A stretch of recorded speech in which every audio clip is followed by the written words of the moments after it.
In this segment, I want to discuss what is the heart of the Congress. The Congress, even the Senate with 100 members, and certainly the House with 435 members, are too large to conduct much business on the floor. They vote on the floor. They have debates from time to time on the floor that have some meaning. But these are only on what are nearly completed pieces of legislation. How do the pieces of legislation get there? Well, of course, the bills are introduced by individual members of the House or individual members of the Senate. And you have to be a member of both houses to introduce a bill. A president doesn't introduce a bill. He has to find a member of the House of Representatives and a member of the Senate to introduce a bill. Now, it's not hard to find them because, of course, they get the prestige of having been named as the sponsor of a president's bill. But still, it's a requirement that the members of the body actually introduce the bill. And introducing a bill is an interesting process. They write up the whole bill and they submit it. But of course they submit thousands of them every year. And they don't pass nearly that many into law. There has to be a way to winnow out all of those bills and get them down to a manageable size, a number that can be considered on the floor of the House of Representatives and the Senate in the end. That winnowing process takes place in committees. So all of the bills are sent to committees for consideration. Now, some of them don't get very far, because if you've introduced a bill and you're not famous, and you're not on that committee, there's no one to speak up for the bill. And these committees are busy. They have a huge stack of bills that are assigned to them, and they're only going to take up those bills that are very important, that are by, for example, the Speaker or the minority leader in the House, someone very prominent, or they're going to be by a member of the committee, and in order to be considered. And so the committees have a very large role to play. They also are in the position of amending bills. Now, it may seem unnecessary, but you say, well, they just wrote the bill. Yes, of course, they just wrote the bill. The introducing person wrote the bill all the way through, or had it drafted by the staff that drafts bills. But that bill may be changed. You know, you can have a bill that's got a lot of good features and then has a particular bad feature from the standpoint of someone, and they will vote for the bill if they can amend the offensive passage out. That's a process that will be best done in a committee. In fact, so commonplace is it that bills are amended in committees that they actually have sessions called markup sessions, when they go through the bill line by line, lining out what they don't want and substituting other bills, marking them up, as it were, for final passage. So the committees have a lot of real work to do, and much of the work of the Congress, both the House and the Senate, is work that is done in committees. Therefore, your appointment to a committee is vital. The first thing is that you're only going to get on a committee if you're either a Democrat or a Republican, or if you call yourself an independent, if you decide you're going to caucus with one party or the other. If you're an independent and say, I'm not going to caucus with either party, I'm truly independent, you're also truly foolish, because you'll serve on no committee at all. And then you'll have no influence other than your final vote on a bill. And oftentimes the final votes on the bill are foregone conclusions because of the partisan makeup of the body. So, committees become vitally important. Anyone who's in the Congress has to be on a committee in order to have any effective voice at all on legislation. That describes what the committees are in the United States. And I have to tell you that the United States Congress, almost alone among the legislative bodies in democratic countries around the world, has a real stake in passing legislation. If we were to look at countries like Great Britain or France, we would find they have committees, but the committees are almost entirely devoted simply to grammatical issues, changing a word here and there, putting in the commas, getting rid of awkward phrases and so on. They're not involved in substantive changes in the bills, not the U.S. Congress. The U.S. Congress has the authority through its standing committee system to have a real impact on legislation.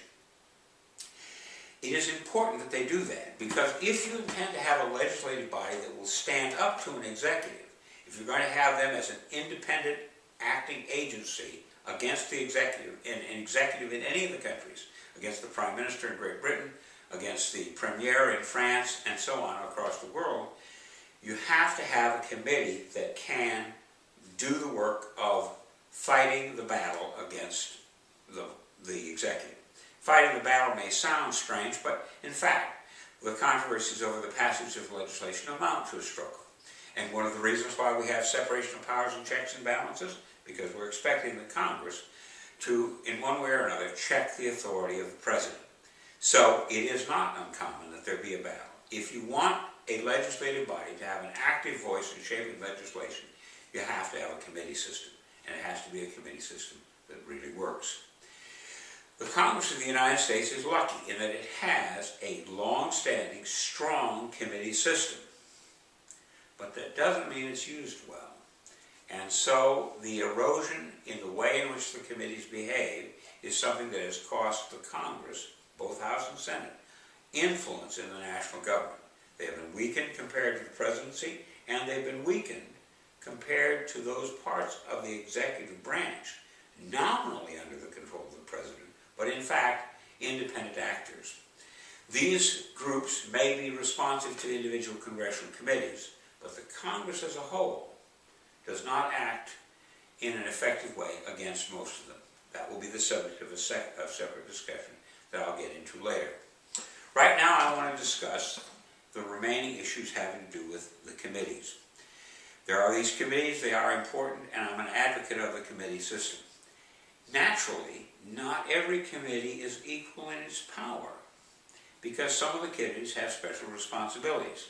For example, in the House of Representatives, because the Constitution gives the power to initiate revenue bills to the House of Representatives, the committee in the House of Representatives that deals with taxation or revenue bills, that's a committee that's going to be very powerful. And that committee in the House of Representatives is called the Ways and Means Committee. Kind of a curious name, but it's the ways and means of paying for things, and that's what it's been called since the Congress was first established in 1789. This corresponding committee in the Senate is important. The Senate Finance Committee is an important committee. It deals with taxation. But since revenue bills start in the House, not in the Senate Finance Committee is always getting only a second crack at any revenue bill. And they are therefore, for that reason, slightly less powerful than their counterpart in the House. In the House of Representatives, other agencies are important. The Appropriations Committee is very important. It deals with doling out the money that has been taken in by revenue. The Budget Committee is an important committee. And then standing committees on important things like armed services and agriculture and education have a middling importance. There are smaller committees, and those that are less influential. For example, the Veterans Affairs Committee. And I'm not slighting the veterans here at all. They have a very important, the government has a very important role in taking care of the veterans after they've done their service for the country. But because they're a small segment of the population, obviously legislation that's devoted to them just doesn't rise to the level of a national tax bill or a farm bill that affects everyone. So, by custom, the Veterans Affairs Committee is considered one of the the committees with less power. Now in the Senate, this shifts. Just as I mentioned a minute ago, the Senate Finance Committee dealing with taxation is important, but it's not as important as the Foreign Relations Committee. The Foreign Relations Committee with its extra responsibility for two things. One, the ratification of treaties, and then secondly, the confirmation of ambassadors gives the Senate Foreign Relations Committee more authority. And because it deals with foreign affairs, it is always regarded as a more powerful or a more prestigious committee.